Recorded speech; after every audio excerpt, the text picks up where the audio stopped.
यानी अभी तक हमने जर्मन स्कूल के अंतर्गत हमने डेटर्मिनिज्म को पढ़ा। अब डेटर्मिनिज्म के बाद हमने जो फ्रांसीसी जो विचारधारा थी उसके अंतर्गत हमने पॉसिबिलिज्म को स्टडी किया। अब दोनों ही कॉन्सेप्ट को हमने देखा। आप देखेंगे कि ये जो कॉन्सेप्ट है डिटर्मिनिज्म का, ये नेचर को इम्पोर्टेंट मानता है और नेचर से कंट्रोल्ड मानता है ह्यूमन को।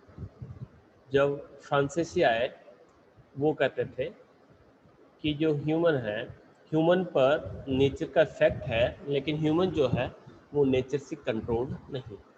तो ये दोनों ही जब कॉन्सेप्ट कंप्लीट होते हैं तो एक नया कॉन्सेप्ट जो थर्ड वन कहलाता है, यानी इसका जो रेडिकलिज्म चल रहा था, यानी निश्चयवाद और संभववाद दोनों ही अपने अपने जो कॉन्सेप्ट थे उस कॉन्सेप्ट को काफ़ी बड़ा या अतिवादी बता रहे थे और दोनों के बीच में कुछ कॉन्फ्लिक्ट्स थे, अंतर विरोध थे। और इसी अंतर विरोधों को देखते हुए एक नवीन तीसरी विचारधारा सामने आती। अब हुआ क्या कि प्रकृति यानी जो नेचर है उस नेचर के प्रति उपेक्षापूर्ण विचारधारा से कई विकृतियां उत्पन्न हुई। विकृतियों का अर्थ होता है कि मनुष्य के बारे में कहा गया कि मानव की जो स्वेच्छा है वह नहीं चलती। फिर प्रकृति पर बढ़ते दबाव के कारण, जैसे जैसे हमने कहा कि पहले स्वेच्छा, इस कॉन्सेप्ट को मैं व्हाइट बोर्ड पर आपको समझाता हूँ। सबसे पहले हमने डेटर्मिनिज्म को पढ़ा। अब डेटर्मिनिज्म का कॉन्सेप्ट जो है वो क्या कहता है कि ह्यूमन जो है वह नेचर, यानी नेचर जो है वह इम्पोर्टेंट है, प्रकृति श्रेष्ठ है। इसके बाद आया पॉसिबिलिज्म। अब पॉसिबिलिज्म क्या कहता है? पॉसिबिलिज्म कहता है कि ह्यूमन जो है, ह्यूमन के पास टेक्नोलॉजी है, उसके पास इंटेलिजेंसी है और अपनी इसी टेक्नोलॉजी और इंटेलिजेंसी जो है उसके बिहाफ पे वह नेचर को कंट्रोल कर सकता है, या फिर तो उसके अंतर्गत वो मॉडिफिकेशन कर सकता है। तो ये जो मॉडिफिकेशन वाला जो कॉन्सेप्ट था इस पॉसिबिलिज्म में आया। और पॉसिबिलिज्म किसने दिया? ये फ्रेंच जो स्कूल था उसने दिया। और जो जर्मन स्कूल था, यानी जर्मन जितने भी जियोग्राफर थे उसने डिटर्मिनिज्म दिया। अब ये जो कॉन्सेप्ट आया, ये कॉन्सेप्ट आता ही ह्यूमन ने क्या किया, नेचर पर अपना जो प्रेशर है वो ज़्यादा बढ़ा दिया। अब जब प्रेशर बढ़ा तो हमारा जो इकोलॉजी है या इकोलॉजिकल जो सिस्टम है, जो इकोसिस्टम है, वह डिस्टर्ब हुआ। अब इकोलो सिस्टम जब डेवलप होता है या डिस्टर्ब होता है तो उस समय हमारी जो स्पीसीज है या विभिन्न प्रकार की जो जनजातियां हैं, या फिर हम मान लेते हैं कि जो अलग अलग प्रकार की जैव विविधता है, उस जैव विविधता यानी बायोडाइवर्सिटी जो है वह डिस्टर्ब होने लगी। अब डिस्टर्ब होने लगी तो ह्यूमन को लगा कि नहीं, अगर हम इसी तरह से अगर कंट्रोल करते रहे तो एक दिन ऐसा आएगा कि पूरा का पूरा जो है हमारा अर्थ जो है वह पूरी तरह से डिस्टर्ब हो जाएगा। अब इसी डिस्टर्बेंस को कम करने के लिए, यानी ये जो डिस्टर्बेंस था उसको कम करने के लिए या फिर एक नई विचारधारा यहाँ पर सामने लाई गई। अब ये जो नई विचारधारा क्या कहती है उसको हम समझ लेते हैं। ये कहती है कि मानव का विकास, यानी जो ह्यूमन है उस ह्यूमन का डेवलपमेंट जो है वह ह्यूमन डेवलपमेंट जो है वह प्रकृति को नुकसान पहुंचाने से नहीं हो सकता। यानी ह्यूमन का जो डेवलपमेंट है वो हमारे नेचर के सहयोग में निहित है। अगर मानव को विकास करना है तो नेचर के साथ उसे सहयोग करना होगा, न कि अब ये सहयोग की विचारधारा हमारे पास नहीं थी, न कि प्रकृति पर विजय। यानी आप प्रकृति का विजय का अर्थ होता है कि आप जो नेचर है उस नेचर को आप कंट्रोल नहीं कर सकते। अगर आप कंट्रोल करोगे तो आपका, या जो कह सकते हैं कि जो आपको ह्यूमन का जो डेवलपमेंट है वह चेंज हो जाएगा, उसमें कई प्रकार की प्रॉब्लम्स आ जाएगी। तो प्रकृति को हम डिनाई नहीं कर सकते, उसकी उपेक्षा नहीं कर सकते। अगर हम इस प्रकार से उसको डिनाई करते हैं तो कई प्रकार की नेचुरल जो हैजार्ड है, अगर आपको देखेंगे तो कई प्रकार के नेचुरल जो हैजार्ड्स है उसका सामना हमें करना पड़ेगा। अब नेचुरल हैजार्ड्स की बात करें तो वो कई प्रकार के हो सकते हैं, जैसे कि हमने कहा कि वो भूकंप, ज्वालामुखी हो सकता है, या कोरोना या इबोला जैसी बीमारियां, या जीका बीमारी जो है, इस प्रकार की जो बीमारियां हैं उसका सामना करना पड़ सकता है। तो जब से ये नेचुरल हैजार्ड्स बहुत ज़्यादा आने लगे तो ह्यूमन यानी जो मानव है वह चेंज होने लगा। जैसे कि अगर हम बात करें संभववादी, अब वापस में थोड़ा सा पीछे ले जाता हूँ। संभववादी जो है यानी पॉसिबिलिज्म का कॉन्सेप्ट चलाने वाले वो कहते हैं कि कनाडा, जो कनाडा है, उस कनाडा के अंतर्गत एक ग्रासलैंड है, एक ग्रासलैंड है। ग्रासलैंड्स के बारे में आपको पता होगा, कुछ ग्रासलैंड्स के मैं यहाँ पर नाम लिख देता हूँ। देख, एक है आपके प्रेरी है, स्टैपी है, वेल्ड, कंपोज, लानोज, इसके अलावा डाउन्स, कैंटरबरी, ये कुछ आपको याद होंगे। तो ये जो ग्रासलैंड है उसी ग्रासलैंड में से एक उदाहरण के स्वरूप बताया गया है कि जो प्रेरीज है, अब जो प्रेरीज का जो ग्रासलैंड है उस ग्रासलैंड में कुछ विशेषताएं आप देखिएगा क्या पाई जाती है कि वहाँ पर जब ह्यूमन ने बहुत ज़्यादा वहाँ पर फर्टिलाइजर्स का यूज़ किया। फर्टिलाइजर्स का यूज़ क्यों किया? यहाँ पर व्हीट क्रॉप यानी गेहूं का बहुत ज़्यादा उत्पादन होता है, गेहूं का उत्पादन बहुत अधिक मात्रा में होता है। तो उस गेहूं के उत्पादन में उसने उर्वरकों का यानी वहाँ पर फर्टिलाइजर्स का यूज किया। अब फर्टिलाइजर्स के यूज करके इन्होंने बहुत ज़्यादा वहाँ पर अपना उत्पादन प्राप्त किया। इसी प्रकार से डेनमार्क जो है, अब डेनमार्क में क्या हुआ कि डेनमार्क का जो नदन पार्ट है वहाँ पर जो अनुपजाऊ भूमि है उस भूमि को भी उसने फर्टाइल बना दिया, बहुत ज़्यादा वहाँ पर खेती करने लगा। तो इस प्रकार से ह्यूमन ने भूमि उपयोग का प्रारूप निश्चित किया है, न कि प्राकृतिक शक्तियों को। कहने का अर्थ ये है कि उसने अपने जो एफर्ट्स है उस एफर्ट से उन्होंने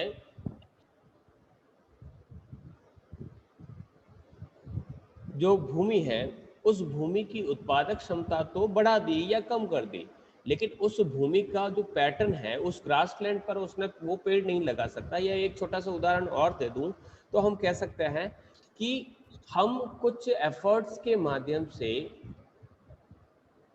सहारा के डेजर्ट में पेड़ पौधे लगा सकते हैं, उसको थोड़ा सा हरा भरा बना सकते हैं, लेकिन उस डेजर्ट को पूरी तरह से हम समाप्त नहीं कर सकते। बस यहीं से एक कॉन्सेप्ट नया शुरू होता है। उस नए कॉन्सेप्ट का जो नाम है वह है नियो डिटर्मिनिज्म, जिसके बारे में हम स्टडी करेंगे। अब यहाँ पर दो चीजें, जैसे कि हमने एक बात करते हैं कि संभववाद और इस विचारधारा में क्या फर्क है, यानी दोनों ही विचारधाराओं के बारे में बात करें तो दोनों ही विचारधाराओं में कुछ आपको फर्क देखने को मिलेगा। अब संभववाद यानी पॉसिबिलिज्म क्या कहता है कि ह्यूमन जो है अपने एनवायरनमेंट में चेंज करने में समर्थ है, यानी वो पॉसिबिलिटीज रखता है, वह उसमें चेंज करने की कैपेबिलिटीज रखता है, वह नेचर द्वारा प्रदत्त यानी गिफ्टेड, नेचर द्वारा दी गई बहुत सारी पॉसिबिलिटीज में से अपनी इच्छा अनुसार अपने लाभ के लिए उसका उपयोग कर सकता है। पॉसिबिलिटीज का अर्थ होता है कि नेचर ने हमारे सामने बहुत सारी पॉसिबिलिटीज दी, यानी एक जमीन दी है, उस जमीन पर मैं चाहूँ तो गेहूं भी उगा सकता हूँ, मैं चाहूँ तो उस पर कपास भी लगा सकता हूँ। तो ये पॉसिबिलिटीज है, उस पॉसिबिलिटीज में जो मेरे लिए इंपॉर्टेंट है उसका मैं यूज करूंगा। ठीक है, तो पॉसिबिलिटीज है यानी वहां पर पॉसिबिलिज्म है। अगर मेरे पास नियतिवादी की बात करता हूं, तो नियतिवादी कॉन्सेप्ट क्या कहता है? वो कहता है कि अगर आपके पास जमीन है और जमीन में आप केवल और केवल मक्का बोओगे तो ही होगा, दूसरी कोई फसल नहीं बो सकते। इवन वो तो कहता है कि आपको बोना कुछ नहीं है, अपने आप वहां पर कोई फसल उग जाएगी। तो ये डिटर्मिनिज्म है। लेकिन उस जमीन पर वो मक्का बोएगा या गेहूं भी बो सकता है, वो चना भी बो सकता है, तो वो है उसकी पॉसिबिलिटीज। तो पॉसिबिलिज्म क्या कहता है कि उसके पास बहुत सारी पॉसिबिलिटीज हैं, उसमें से जो उसके लिए बेस्ट है उसको वो देख लेगा या उसका उपयोग करेगा। अब नियतिवादी क्या कहता है कि मनुष्य के जितने भी जो एक्टिविटीज है वह नेचर से कंट्रोल्ड है। ये दोनों को यहाँ पर हम कंपेयर कर रहे हैं। इसके अलावा दूसरा कि मानव की जो प्रकृति पर जो निर्भरता है, डिपेंडेंसी है, की अवस्था से स्वतंत्र अवस्था की ओर प्रस्थान है। यानी पहले डिपेंडेंट थे लेकिन अभी वह इंडिपेंडेंट की ओर जा रहा है। नियतिवादी क्या कहता है कि प्राचीन समय से ही जो ह्यूमन है उसके जितने भी जो क्रियाकलाप है वह पूर्ण रूप से प्राकृतिक वातावरण की शक्तियों द्वारा नियंत्रित थे। यानी उसका बोलना, चलना, खान पान, रीति रिवाज, ये सब चीजें जो है वह प्रकृति से कंट्रोल थी। संभावनावाद की बात करें तो विडाल डी ब्लांस, देखिएगा ये जो स्कूल है वो फ्रांसीसी है और ये जो सपोर्टर्स हैं वो ज़्यादातर कुछ जर्मन हैं और कुछ इसके अंदर आपको अमेरिकन्स भी देखने को मिलेंगे। तो विडाल डी ब्लांस, जिसे father of human geography, sorry, इसको संभववाद का पिता कहा जाता है, लूशियन फेब्रे, इसने सबसे पहले इस वर्ड को उससे इंट्रोड्यूस कराया कि पॉसिबिलिज्म क्या है। इस कॉन्सेप्ट में आपको रेटजेल की जो पुस्तक है एंथ्रोपोजियोग्राफी, नृजातीय भूगोल, रिटर, हम्बोल्ट, हटिंगटन। इसी प्रकार से इस संभावनावाद में प्रकृति की जो तुलना में है मनुष्य को महत्वपूर्ण श्रेष्ठ स्थान देता है और यहाँ पर मानव को एक निष्क्रिय यानी इनएक्टिव है। तो इस प्रकार से इनएक्टिव है और अपने नेचर से वो प्रभावित होता है और यहाँ पर कहा है कि वो अपने नेचर में परिवर्तन लाता है। अब ये दोनों थ्योरीज थी। अब इन थ्योरीज के बाद हमारा जो नया कॉन्सेप्ट जो स्टार्ट होता है वह है नियोडिटरिज्म। अब यहाँ पर तीनों ही विचारधाराओं को सामने दिया गया है। सबसे पहले हम बात करते हैं नियतिवाद। अब नियतिवाद में हमने कहा कि जो नेचर है वह सुप्रीम है, ह्यूमन का नेचुरलाइजेशन होना चाहिए, ह्यूमन को नेचर के अकॉर्डिंग चलना चाहिए, वह एक पपेट के अनुसार है, अपनी खुद के यानी एक हाथ हिलाना भी पपेट के खुद के वश में नहीं होता है, उसको जो कंट्रोल करता है वही उसके हाथ पैर चलाता है। जर्मन स्कूल रेटजेल और सैम्पुल इसके प्रवर्तक थे। फिर आया पॉसिबिलिज्म। पॉसिबिलिज्म क्या कहता है? ह्यूमन सुपीरियर है, जो नेचर है वो केवल और केवल एक इंस्ट्रक्टर के रूप में है, एक निर्देशिका या निर्देशक के रूप में है, केवल राह दिखाता है, कुछ पॉसिबिलिटीज उसके सामने रखता है, लेकिन उस पॉसिबिलिटीज का यूज कैसे करना है और कौन सी पॉसिबिलिटीज उसके लिए सही होगी ये कौन तय करता है? ह्यूमन। फ्रांस में जन्म हुआ विडाल डी ब्लांस और लूशियन फेब्रे ने इस वर्ड का यूज किया। अब हम नवनियतिवाद, नियो डिटर्मिनिज्म की बात करता है। यह एक नया कॉन्सेप्ट है। ये कॉन्सेप्ट कहता है कि ह्यूमन और नेचर जो है दोनों एक दूसरे को इक्वली प्रभावित करते हैं। इक्वली प्रभावित करते हैं कहने का अर्थ होगा है कि ह्यूमन जो है वह इन्वायरमेंट में, हमारे नेचर में कुछ चेंजेस लाता है, वहीं जो नेचर है वह ह्यूमन में भी चेंज लाता है। देखिए छोटा सा एक उदाहरण दे लेते हैं कि ह्यूमन ने प्रकृति में क्या बदलाव लाया। जैसे कि अगर बात करें कि ह्यूमन जो है वह जंगल, जैसे कि कोई जंगल है, अब जंगल है, उस जंगल को उसने किस में बदल दिया, खेत में बदल दिया।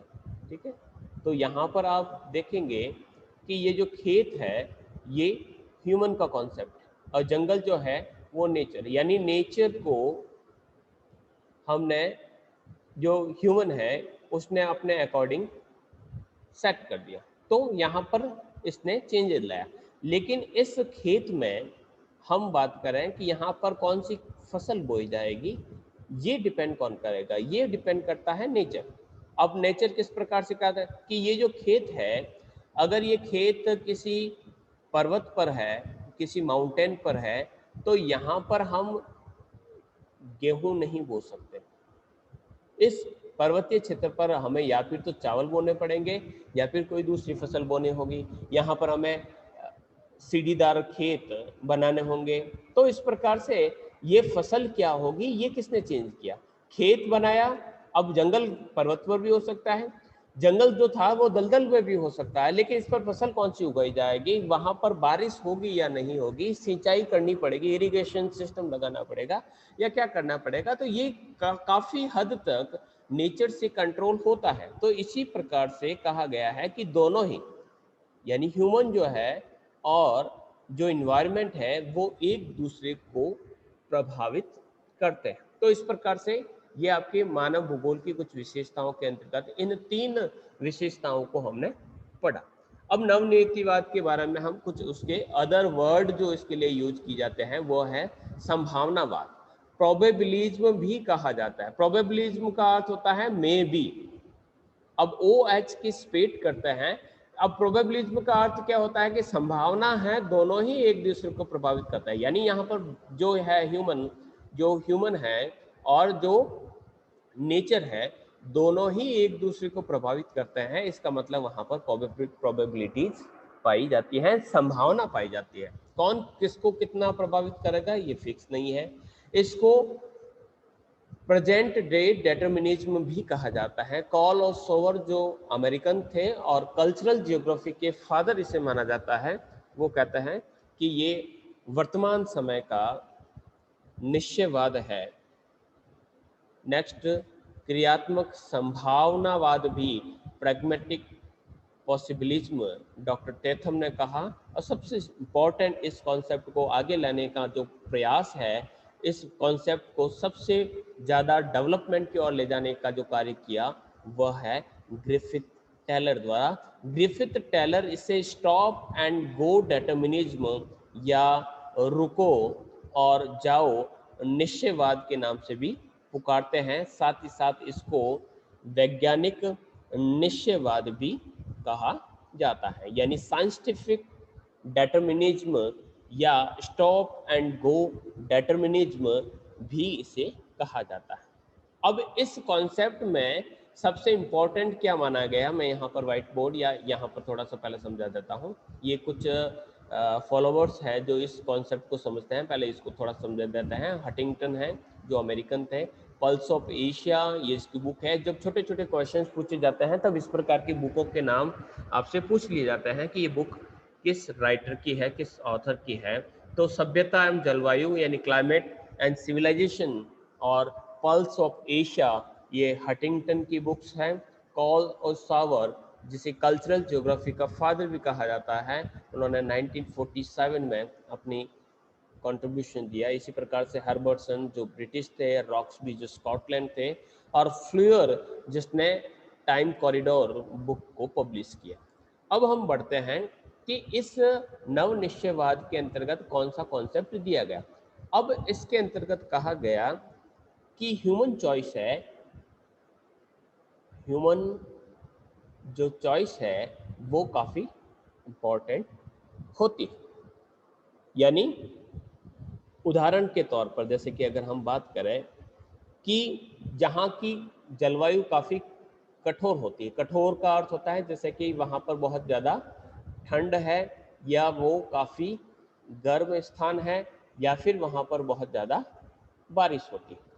अब ऐसे जो स्थान होते हैं, यहाँ पर हमें क्या बनना पड़ता है, यहाँ पर हमें नेचर की आज्ञा माननी पड़ती है। और यहाँ पर कौन सा कॉन्सेप्ट चलता है, डेटरमिनिज्म चलता है। यहाँ पर ह्यूमन का कोई रोल नहीं चलता, जैसे कि एस्किमोज है, या जो बड़े बड़े रेगिस्तान है, या जो इक्वेटोरियल रेनफॉल जो रीजन है, वहाँ पर प्रकृति की आज्ञा माननी पड़ती है। तो ये एम्प्टी रीजन्स कहलाते हैं, रिक्त प्रदेश। ये क्या कहलाता है, एम्प्टी रीजन्स कहलाते हैं। और वहाँ पर हम किसी प्रकार की इकोनॉमिकली ग्रोथ नहीं कर लेते हैं। हम कितने भी एफर्ट्स लगाए, यहाँ पर लास्ट में कौन जीतेगा, नेचर जीतेगा। हम जो टुंड्रा रीजन्स है वहाँ पर पेड़ पौधों को नहीं लगा सकते, तो हम यहाँ पर कुछ नहीं कर सकते। तो यहाँ पर प्रकृति को श्रेष्ठ मान सकते हैं, यानी वहाँ पर ह्यूमन का कोई रोल नहीं। तो वह कहते हैं कि मानव को प्रकृति पर विजय प्राप्त करने की बात नहीं करनी है। हमें नहीं सोचना है कि हम नेचर को कंट्रोल कर लेंगे, फुली कंट्रोल कर लेंगे, बल्कि उसके साथ साथ सहयोग करके हमें अपना डेवलपमेंट करना है। और इसी कारण ये कहते हैं कि ये जो कॉन्सेप्ट है, यानी ह्यूमन जो है वह इस डेवलपमेंट में अपना बहुत बड़ा रोल निभाता है। इसका अर्थ ये नहीं है कि वह प्रकृति को कंट्रोल करता है। अब इसी चीज को उसने एक स्टॉप एंड गो डेटर्मिनिज्म के कॉन्सेप्ट के मान से समझाया। अब स्टॉप एंड गो को कैसे समझाया, वो कहते हैं कि जो ह्यूमन जो है वह एक ट्रैफिक इंस्पेक्टर की तरह है। यानी जो हवलदार होता है और वो चौराहे पर खड़ा रहता है, कोई भी चौराहे देख लीजिएगा, चौराहे जहां पर भी होता है उस चौराहे पर आपको एक ट्रैफिक हवलदार मिलेगा, और ये ट्रैफिक हवलदार होगा, उसके साथ कुछ यहाँ पर लाइट्स देखने को मिलेगी, या येलो होगी, या ग्रीन यहाँ होगी, या फिर रेड होगी। तो एक ट्रैफिक हवलदार जो होता है वो क्या है, मानव, ह्यूमन क्या है, एक ट्रैफिक हवलदार है जो चौराहे पर कंट्रोलर की तरह काम कर रहा है। अब वो क्या करता है कि यहाँ से जो वाहन आ रहे हैं, इस वाहनों को कंट्रोल करता है, कि हाथ का इशारा देकर वो रोकता है कि इस तरफ जाना है या नहीं, किस दिशा में जाना है, तो वो कंट्रोल करता है। यानी बड़े बड़े नगरों में आने वाले वाहनों की जो स्पीड है, उस स्पीड को, यानी जो स्पीड है वाहनों की, उस स्पीड को वह स्लो कर सकता है, हाथ दिया धीरे हो जा। या फिर वो कहता है कि अब निकलो, ग्रीन लाइट हो गई, अब तो ऑटोमेटिक हो गया, उस समय नहीं था जब इस समय की ये कॉन्सेप्ट दिया गया। और रेड लाइट जो है वो स्पीड को कम कर लेता है, लेकिन ये स्पीड को कंट्रोल कर रहा है। लेकिन जिस व्यक्ति को, मान लीजिए कि कोई व्यक्ति जो है उसको इस दिशा में, यहाँ से वो जा रहा है और इस चौराहे को पार करके उसको इस दिशा में जा रहा है, लेकिन ये ट्रैफिक हवलदार जो होता है उसको दूसरी दिशा में नहीं भेज सकता, वो उसे नहीं कह सकता है कि तुम इधर चले जाओ, वो इधर नहीं भेज सकता। उसका जो एम है, उसका जो डायरेक्शन है वो उसी तरफ रहेगा। यानी ये ह्यूमन है, ह्यूमन अपना डेवलपमेंट करेगा, उस डेवलपमेंट को हम स्लो कर सकते हैं या फास्ट कर सकते हैं, हम उसे चेंज नहीं कर सकते, उसकी रास्ता नहीं बदल सकते। और इसी को वो कहता है स्टॉप एंड गो डेटर्मिनिज्म। यानी वह किसी व्हीकल को रोकता है तो इसका अर्थ ये नहीं है कि उसकी जो दिशा है, उसका जो रास्ता है वो बदल दे। अब इसी कॉन्सेप्ट को हम समझते हैं, हमारे इन्वायरमेंट से रिलेट करते हैं। इन्वायरमेंट में किस प्रकार से इसको रिलेट किया जाता है कि वह नेचर द्वारा जो गिफ्टेड जो प्लानिंग है उसके अनुसार अपना जो डेवलपमेंट है, उस डेवलपमेंट की जो स्पीड है, उस स्पीड को यानी डेवलपमेंट की जो स्पीड है उसको स्लो कर सकता है, उसको फास्ट कर सकता है। लेकिन अगर कोई इकोनॉमिक डेवलपमेंट के लिए जो नेचर के जो फैक्ट जो तथ्य है वो फेवरेबल नहीं है, तो उसको क्या कर सकता है, वो रोक सकता है। जैसे कि अभी हमें पता है कि पोल्यूशंस जो है वो काफ़ी ज़्यादा बढ़ रहे हैं, तो हम क्या करेंगे, पोल्यूशन को कंट्रोल करेंगे। इसका अर्थ नहीं है कि हम पोल्यूशन करना बंद कर लें, यानी जो मोटरसाइकिल्स है या जो व्हीकल्स है धुआं निकालता है, इसका मतलब ये नहीं है कि हम उसको चलाना बंद कर दें। हम उसकी डिपेंडेंसी है उसको हम कम कर सकते हैं। तो इस प्रकार से कहा गया है कि डेवलपमेंट होगा। ह्यूमन जो है वह नेचर का जो प्लानिंग है उसके अगेंस्ट जाकर वर्क नहीं कर सकता। वह जो नेचर का जो प्लानिंग है उस कार्य को वो तेज गति से या धीमी गति से कर सकता है या फिर रोक भी सकता है। लेकिन अगर वो बुद्धिमान है तो वो प्राकृतिक वातावरण के अनुसार ही कार्य करेगा। तो इस प्रकार से इस कॉन्सेप्ट को समझाने की कोशिश की है कि अपना डेवलपमेंट कीजिए, लेकिन डेवलपमेंट करने के लिए जहाँ पर आपको रुकना है वहाँ पर रुक जाइए। अब बात करते हैं कि ये जो कॉन्सेप्ट है इस कॉन्सेप्ट को आगे किस प्रकार से बढ़ाया। तो ग्रिफिथ टेलर जो थे वो ऑस्ट्रेलियन थे, लेकिन उसका जो वर्क है वो अमेरिका में रहा।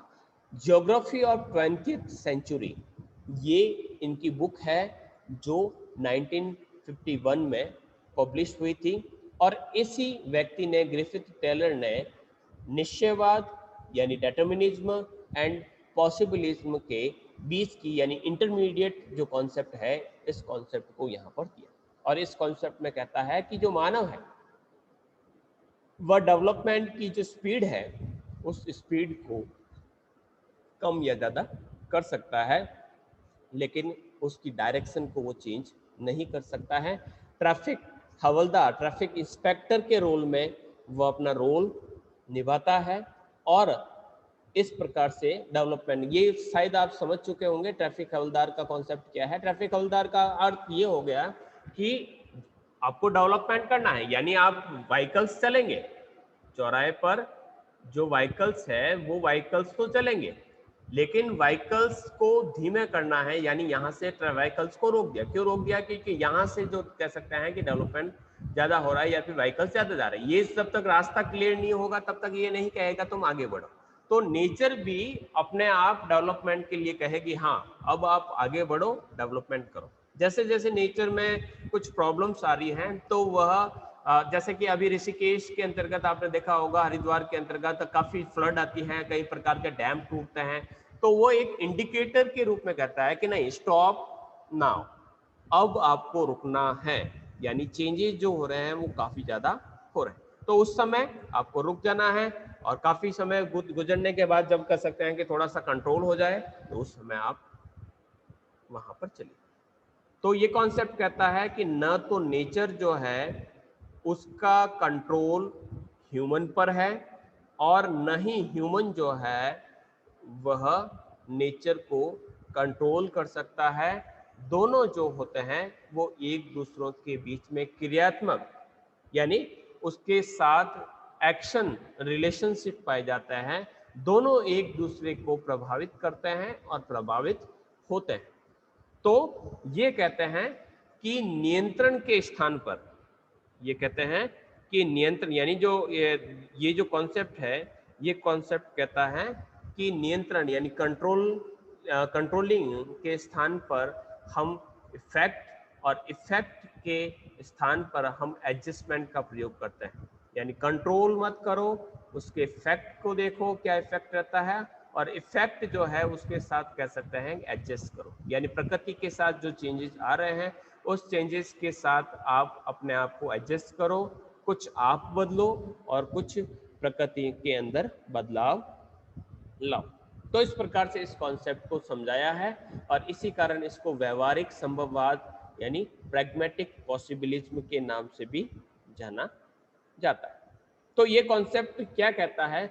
ये कॉन्सेप्ट फाइनली ये कहता है कि टेलर कहता है कि प्रकृति को जीतने या स्वयं उसका दास बनने की अपेक्षा मनुष्य को प्रकृति के साथ सहयोग करने की बात सोचनी चाहिए। अर्थात मानव का कल्याण प्रकृति से युद्ध करने में नहीं, उसके साथ सहयोग एवं सामंजस्य बनाने में है। इंग्लिश में the Maxim's should be not conquest of nor submission to but cooperation with the nature। ये ग्रिफिथ टेलर ने अपनी पुस्तक 20th सेंचुरी के अंतर्गत लिखा है। तो इस प्रकार से इस कॉन्सेप्ट को आप समझ चुके होंगे। ये पूरा कॉन्सेप्ट था आपके नियो डेटरमिनिज्म